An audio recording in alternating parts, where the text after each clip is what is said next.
Tu as certainement entendu, étant plus jeune, pense aux autres avant toi, partage, ou encore ne sois pas égoïste.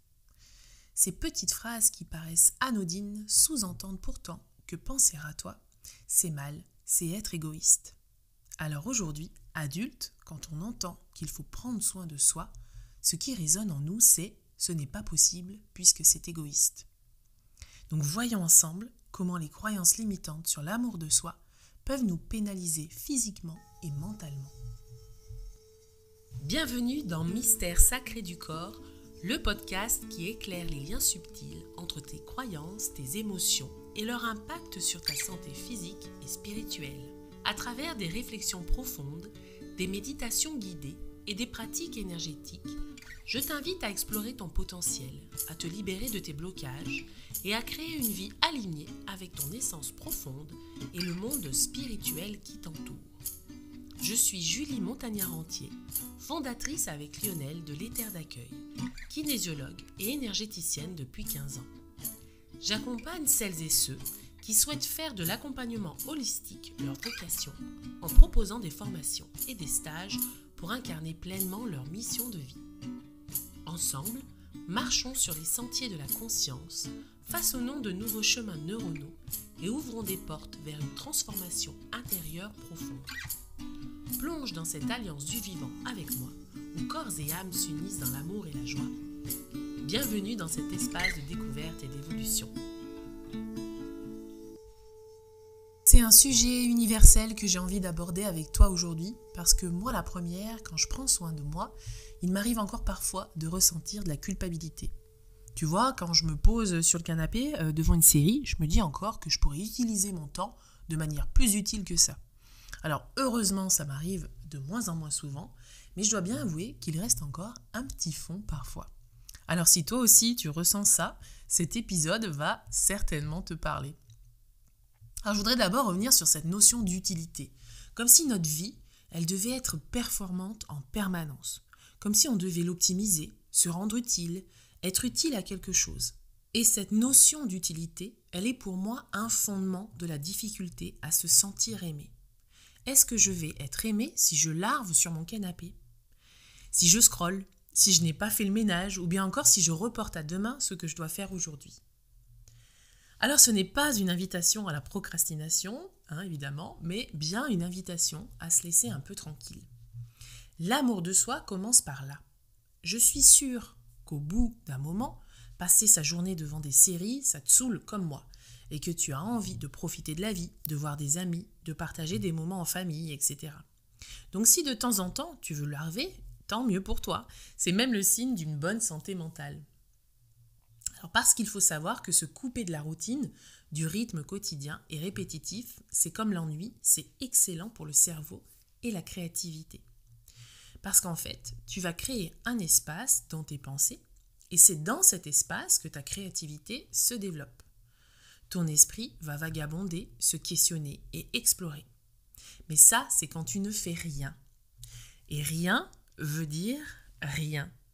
Regarder la télé, scroller sur son téléphone ou lire un livre, ce sont déjà des actions et des occupations mentales. Mais te poser sur un transat, sans rien faire, les bras le long du corps, tu vas voir que tu n'y es pas habitué et que ça peut même être gênant parfois. Ça te dit d'essayer ? Bon j'attends ton retour avec impatience. Alors pourquoi c'est gênant ? Eh bien parce que tu as dû entendre qu'il faut toujours avoir les mains occupées par exemple, ou bien que tu étais feignante si tu avais l'audace de t'asseoir tranquille, qu'il faut utiliser son temps à bon escient.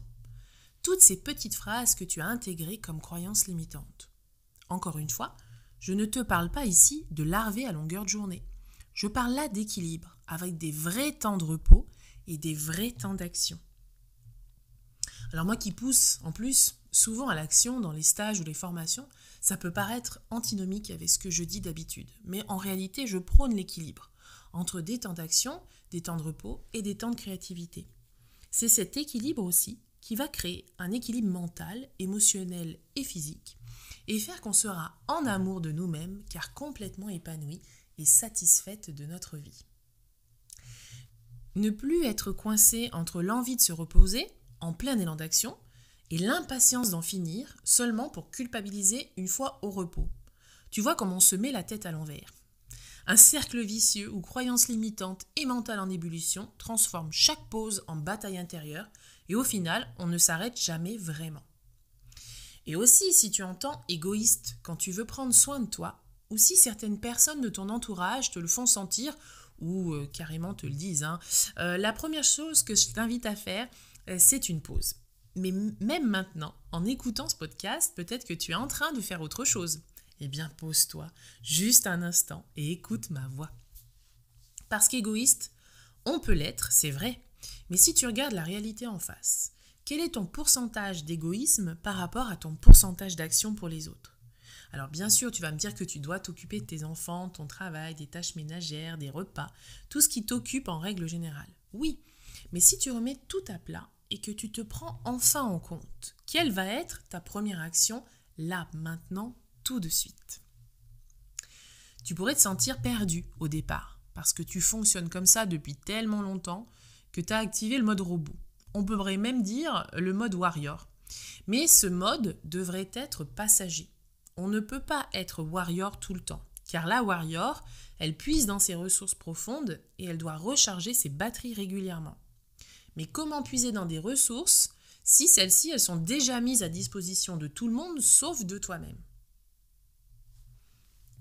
La première chose à faire pour moi est d'accepter d'être égoïste. C'est le premier pas vers l'acceptation de soi. Et je dis bien acceptation, on n'en est pas encore à l'amour de soi. Quand on accepte ses parts d'ombre, on se voit tel que l'on est. Et du coup, si une personne nous critique, ça nous pique beaucoup moins quand elle le dit, puisqu'on le sait déjà. Tu verras d'ailleurs que si c'était pour te blesser, la personne en face sera vraiment déçue. Et en plus, comme tu te connais mieux, quand on te critiquera sur un fait qui n'est pas vrai pour toi, je t'assure que ça va te glisser dessus. Et oui, je te promets que comme tu te connais, et encore mieux que tu t'aimes, les critiques, qu'elles soient justifiées ou non, ne t'atteignent plus. Ce n'est pas de l'insensibilité, c'est accepter qui on est, et tellement on s'aime, on sait qu'on n'est pas parfaite. Donc oui, j'ai peut-être ce comportement d'égoïste par exemple, mais je le fais pour ma santé mentale et mon bien-être. Alors je te donne un exemple, c'est la réponse inspirante de Christophe André que j'ai screené il y a quelque temps par rapport à un commentaire qui le critiquait sur l'organisation d'une croisière dans les fjords.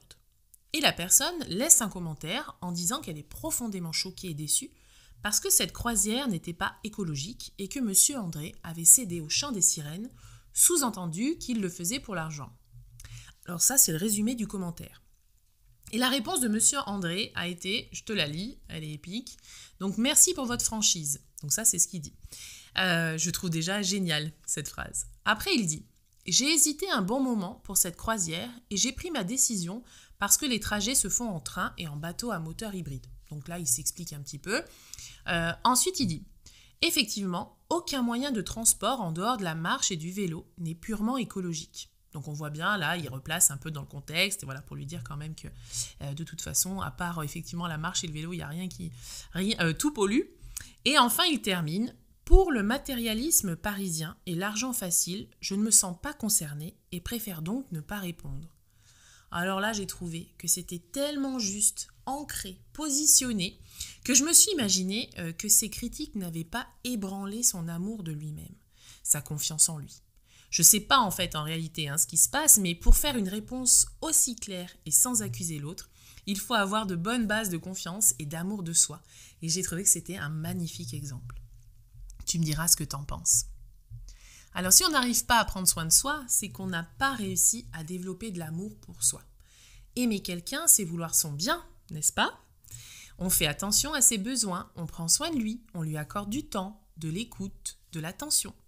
Et pourtant, quand il s'agit de nous-mêmes, tout ça, ça devient plus compliqué. Comme si nous n'étions pas dignes du même amour que nous offrons aux autres. On n'est pas assez importante pour soi, alors on ne le fait pas. Ou alors, on a tellement donné pour les autres que maintenant, donner pour soi, c'est trop d'efforts.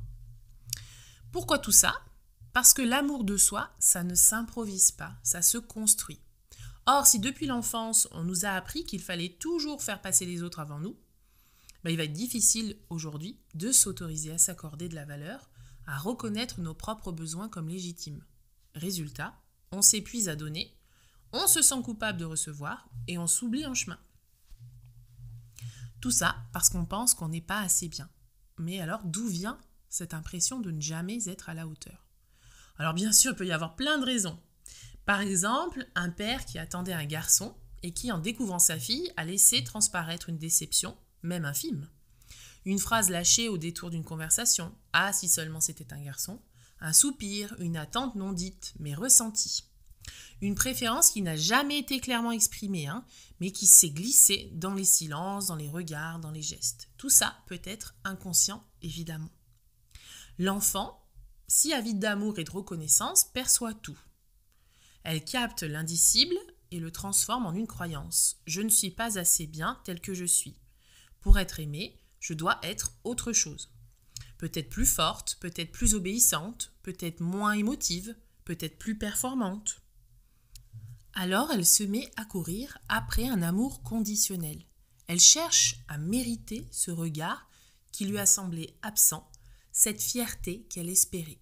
Elle devient celle qui donne sans compter, celle qui s'oublie, parce qu'au fond d'elle, une voix lui souffle que si elle ne se rend pas utile, elle n'a pas de valeur. Et alors, une fois adulte, le schéma continue. Elle s'épuise à prouver qu'elle mérite d'être aimée, parce qu'elle n'a jamais appris à s'aimer elle-même. Prendre soin d'elle semble égoïste. Se reposer, impensable, et dire non, culpabilisant. Elle choisit un compagnon de route qui lui comble ce besoin, mais là non plus, ça ne marchera pas. Elle demande à ses enfants de remplir sa vie, mais là aussi, elle va transmettre cette attente envers les siens. Mais si elle osait changer de regard, et si au lieu de chercher cet amour à l'extérieur, elle décidait de se le donner, se voir enfin, se reconnaître, se dire que oui, elle est assez, que son existence n'a pas à être justifiée par l'attente des autres.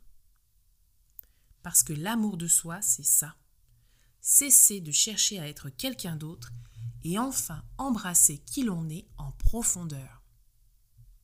Je te donne un autre exemple. Par exemple, les moqueries et le harcèlement.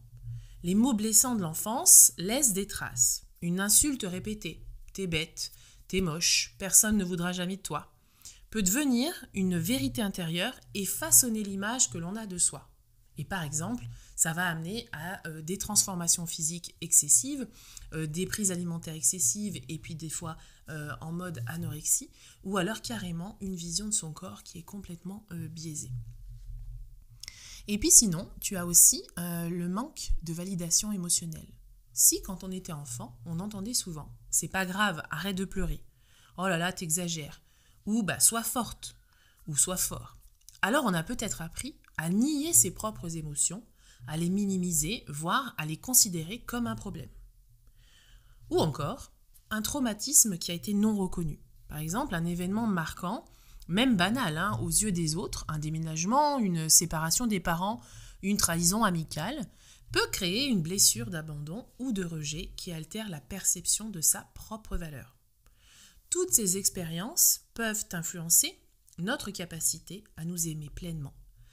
Heureusement, il est toujours possible de déconstruire ces croyances et d'apprendre à s'offrir enfin cet amour inconditionnel dont on a tant manqué.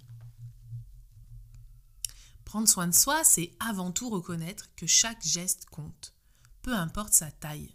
Il n'y a pas de petits pas quand il s'agit de se recentrer et de nourrir son bien-être.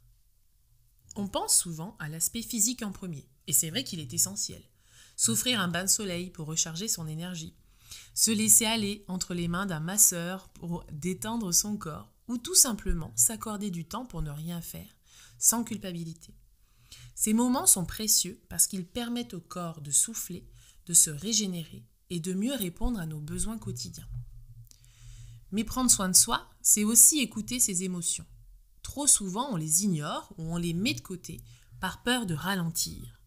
Pourtant, apprendre à reconnaître ce que l'on ressent, à exprimer ses besoins sans peur du jugement et à poser ses limites, c'est un cadeau qu'on se fait à soi-même.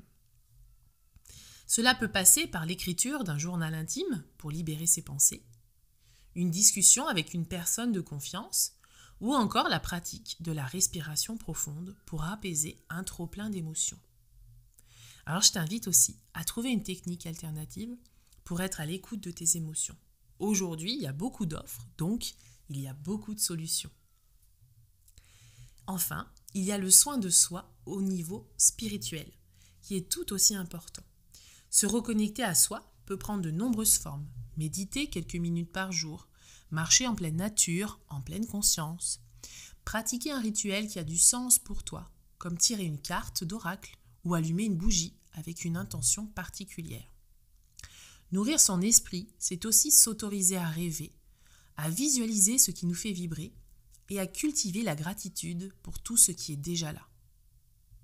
Alors, tout ça, bien sûr, va dépendre de ton rythme et de tes priorités du moment. Il est impossible d'être parfaite partout, tout le temps. Si ta journée est une course contre la montre, il est logique que tu n'aies pas l'énergie de faire du sport le soir ou le week-end. Et c'est OK.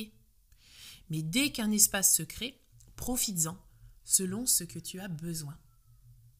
Une idée simple. Fais une liste de ce qui te ferait plaisir, du plus petit geste au plus grand rêve. Que ce soit lire un chapitre d'un livre, boire un thé en silence, partir en voyage ou t'offrir un week-end de retraite, note tout ça sans pression. Ensuite, regarde sur quel temps tu aimerais les intégrer, sans t'imposer d'objectifs trop rigides. Prendre soin de soi, c'est avant tout s'écouter et avancer à son propre rythme. Et là, dès que tu auras un espace de temps, tu vas pouvoir intégrer toutes tes volontés, tous tes rêves pour justement vivre une vie épanouie. Alors un autre point qui me semble important dans les croyances limitantes liées à l'amour de soi, c'est notre capacité à recevoir des compliments. Combien de fois as-tu répondu « Oh, c'est rien » ou « Non, mais t'exagères » quand on te fait un compliment? Recevoir un compliment, c'est accepter qu'on est digne d'attention, d'admiration, d'amour. Mais si au fond de nous, on croit qu'on ne le mérite pas, on va avoir tendance à minimiser, à repousser, à ne pas y croire. Et pourtant, un compliment, c'est un cadeau. Refuser un compliment, c'est comme refuser un présent qu'on nous tend. Imagine offrir un magnifique bouquet à un ami et qu'il te réponde « Non mais franchement, il n'est pas si beau que ça, t'aurais pas dû. » Tu te sentirais comment? Eh bien c'est pareil quand tu refuses un compliment. Apprendre à dire un simple merci avec le sourire, c'est déjà un pas vers plus d'amour de soi. Par exemple, moi on m'a appris que la politesse c'était de refuser d'abord un cadeau, même si on en a très envie, pour ensuite dire oui. Ça m'a toujours étonnée et je trouvais que ça manquait un peu de sincérité. Mais puisque j'étais une bonne personne, j'ai appliqué cette façon de faire. Jusqu'au jour où j'ai décidé d'accepter directement une invitation, un cadeau ou un don. Parce que j'ai toujours aimé faire des cadeaux et je me suis mise à la place de ceux qui offraient ces cadeaux que je refusais d'abord. Je me rappelle une anecdote personnelle. Adolescente, une de mes cousines m'a offert un cadeau en lien avec l'Asie, que j'adore, et au lieu de lui dire merci, ma première réaction a été « Mais t'as trouvé ça où ?» Pensant qu'elle l'avait ramassé quelque part ou trouvé dans une poubelle. Elle m'a répondu « Je l'ai acheté » et je ne l'ai pas cru sur le moment. Pour moi, c'était inconcevable qu'une personne pense à moi spontanément et même assez pour acheter quelque chose de spécial. Est-ce que tu vois à quel point notre manque d'amour pour nous-mêmes biaise nos relations et notre vision de la vie? Et j'ai envie de te donner un autre exemple pour te montrer que ça, on peut le faire évoluer en nous. C'est ma fille, par exemple, qui me dit que je suis une artiste de la cuisine. Et alors, j'aime beaucoup quand elle dit ça parce que vraiment, c'est avec des yeux émerveillés. Alors, ce n'est pas la réalité, mais je prends ce compliment comme un geste d'amour que ma fille m'offre. Et ça, par contre, je le refuse jamais. Et je lui dis merci. Alors l'impact de cette croyance sur notre santé émotionnelle et spirituelle, c'est quoi? Ne pas s'accorder d'amour, c'est un peu comme marcher à contre-courant en espérant avancer sereinement. Et ça a des répercussions bien au-delà de notre état d'esprit. Sur le plan émotionnel, c'est un véritable poids qui s'accumule et notre vocabulaire va changer, va s'adapter à ce que l'on est en train de vivre. Par exemple, j'en ai plein le dos, ou j'ai l'impression de tout porter. C'est là qu'on donne sans compter, on s'efface, on met les autres en priorité. Et au bout du compte, on se retrouve vidé. Plus d'énergie, plus de place pour ses propres désirs, plus de connexion à cette petite étincelle intérieure qui nous fait vibrer. La joie devient un lointain souvenir, remplacé par une fatigue sourde, une irritabilité constante, une impression d'être toujours en décalage avec soi-même. Et puis, comme tout ce qui est tu finit par s'imprimer dans la chair, ton corps va encaisser. Il parle, il prévient, il crie même parfois. Mais est-ce qu'on l'écoute vraiment ? Tu peux avoir des tensions dans la nuque par exemple, des douleurs diffuses, un sommeil agité, ton cœur qui s'emballe, une digestion capricieuse et bien sûr des douleurs dorsales. Alors au départ, ce n'est qu'une petite gêne et bien souvent le corps va se réparer tout seul. Un peu de repos et hop, c'est reparti. Mais quand les tensions s'installent et s'accumulent, quand finalement le stress est permanent au lieu d'être anecdotique, eh bien les capacités du corps à se régénérer seul diminuent et ne peuvent plus colmater les fuites. Imagine un système d'alarme qui s'autorégule plutôt bien. Une alarme est déclenchée dans une tuyauterie et les réparateurs, entre guillemets, interviennent tout de suite. Mais à force de réparation, au même endroit, ou à cause de multiples interventions, les réparateurs s'épuisent. Et le système en lui-même craque de partout. En fait, il est trop réparé et trop souvent, voire il n'y a plus de matériaux pour réparer, car toutes les ressources ont été utilisées. Alors je ne sais pas si l'image te parle, mais par exemple, moi j'imagine un sous-marin avec des fuites dans la tuyauterie. Mais garde l'image que toi tu as en tête, ça va te parler sûrement mieux que ça. Autant de messages que l'on minimise, que l'on met sur le compte du stress ou du rythme effréné du quotidien.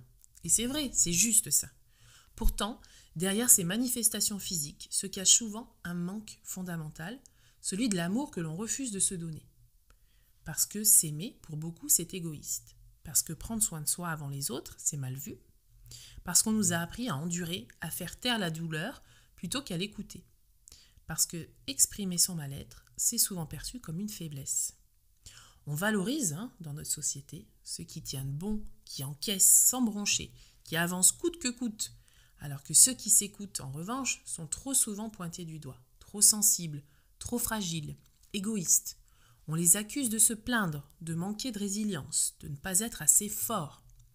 Bah oui, c'est plutôt mal vu de s'écouter, mais il faut être performant, productif, toujours disponible pour les autres. Prendre du temps pour soi, ça fait capricieux. Dire non, ça passe pour de l'individualisme, mettre ses limites, ça dérange. Résultat, on apprend à serrer les dents, à ravaler ses émotions, à s'anesthésier pour ne pas déranger. Mais tu te doutes bien que tout ça a un prix.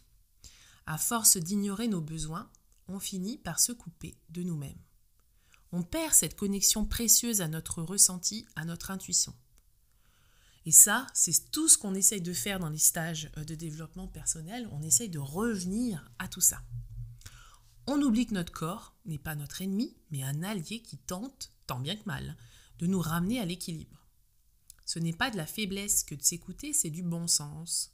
Car refouler la douleur ne la fait pas disparaître. Elle s'imprime, elle s'installe, elle cherche un moyen d'exister autrement, à travers les tensions, la fatigue, l'irritabilité et les maux chroniques. Et si on changeait de regard ? Si au lieu de juger ceux qui s'écoutent, on voyait en eux des exemples, car s'accorder de l'attention, c'est se respecter, et se respecter, c'est s'aimer. L'amour est en effet une énergie fondamentale, une force qui dépasse les simples échanges émotionnels et qui se présente comme une vibration universelle capable de transformer notre réalité intérieure et extérieure. Lorsqu'on parle de s'aimer soi-même, il ne s'agit pas simplement d'une affirmation ou d'un geste, mais d'un véritable acte de guérison et de libération. S'aimer profondément, c'est accepter toutes les parts de soi-même, celles que l'on pourrait juger ou refouler. Cela implique un processus de reconnexion à notre essence divine, une invitation à transcender les croyances limitantes et les conditionnements hérités. Lulumineuse, peut-être que tu la connais sur les réseaux, a écrit un de ses textes et qui évoque, dans ses textes, cet amour avec un grand A. Elle rappelle à quel point l'amour véritable n'est pas juste une émotion. Il est une énergie pure, capable de rétablir l'harmonie, de restaurer la paix intérieure et d'apporter une guérison à nos blessures. Cet amour-là n'est pas possessif, il n'attend rien en retour. Il est un flot constant, un mouvement d'ouverture et de réceptivité envers soi-même et les autres. Il nous invite à nous aligner avec la source de notre être, avec cette force créatrice universelle qui traverse tout et nous permet de manifester dans le monde ce que nous portons en nous de plus profond.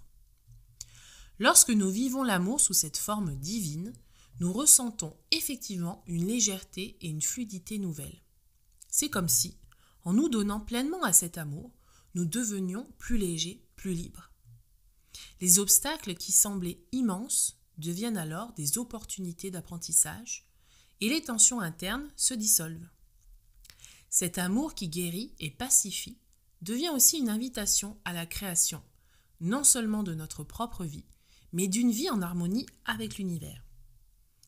C'est ainsi que l'on se reconnecte à cette vision plus vaste de notre existence, où l'on prend conscience de notre pouvoir créateur et de notre rôle dans l'univers. Lorsque nous offrons cet amour, que ce soit à nous-mêmes ou aux autres, nous participons à la création d'un monde plus lumineux, plus aligné avec la paix et la bienveillance. L'amour universel est une énergie fluide qui circule sans limite et qui nous invite à être authentiques, à être ce que nous sommes vraiment, sans crainte ni jugement. Et ainsi, en nous offrant de l'amour, nous offrons au monde cette énergie guérissante. Et nous créons la vie que nous désirons vivre dans toute sa beauté, sa légèreté et son abondance. Jusqu'à présent, tu as peut-être cru que ce n'était pas possible, ou bien tu t'es laissé envahir par des pensées négatives. Il est compréhensible que cela puisse arriver, car nos croyances façonnent profondément notre perception de la réalité. Mais sache ceci, nos croyances sont d'une puissance infinie. Elles ont la capacité de créer notre expérience de vie, de colorer notre monde intérieur et extérieur. Et si, aujourd'hui, tu choisis de changer cette perspective, tu peux libérer toute la beauté, la paix et l'amour qui sont déjà en toi. Il est vrai que parfois, ce qui nous est montré à travers les médias, les discours politiques ou même les conversations quotidiennes peut sembler loin de ce que je t'invite à envisager. Les informations qui nourrissent la peur, qui semencent l'insécurité et qui cherchent à manipuler nos émotions ne nous aident pas à nous connecter à notre paix intérieure.